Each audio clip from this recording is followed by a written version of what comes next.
Hi, I'm Becky Amble. Welcome to a Marketing Minute. This is number 11, and this is going to wrap up our series on Start Small for Big Impact.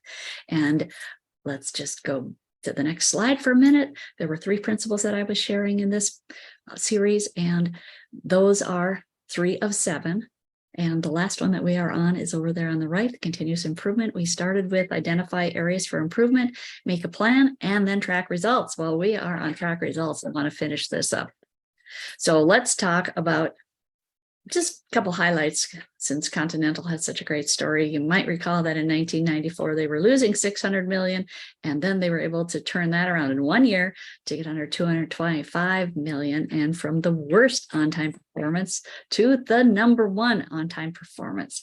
Now let's talk about the tool company that I was working with, and I haven't disclosed their name because they're still around and they've got a great brand name, and we did sell the company, so it is still operating in another organization's umbrella. So sometimes they get a little sensitive about that.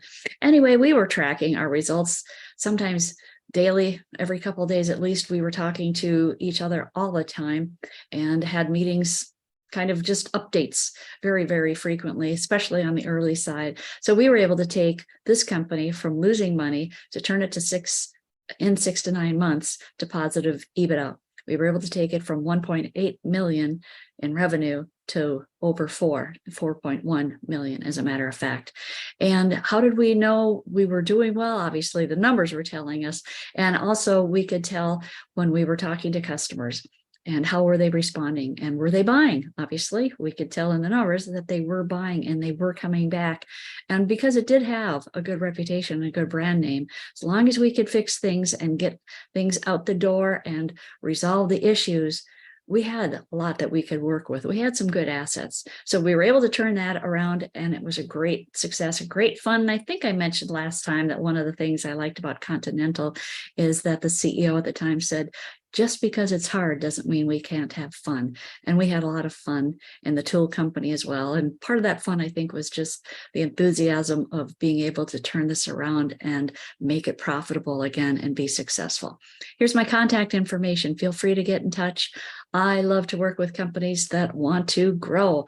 I've done turnarounds, obviously, you can tell. And I also work with companies that just might be stalled out or hit a level and they're not sure what to do next. So let me know. I'd be happy to talk with you and see what we can do.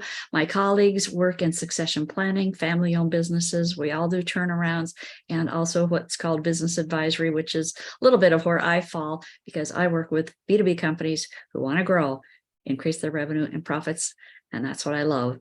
I learned that over a course of years. It wasn't always easy. Then I got in the groove, and now I do that with companies and help them get wherever they need to go when that is on the path of increasing revenue and profits, because I can help them get there faster. Thanks for tuning in. I look forward to seeing you, and feel free to get in touch. Thanks.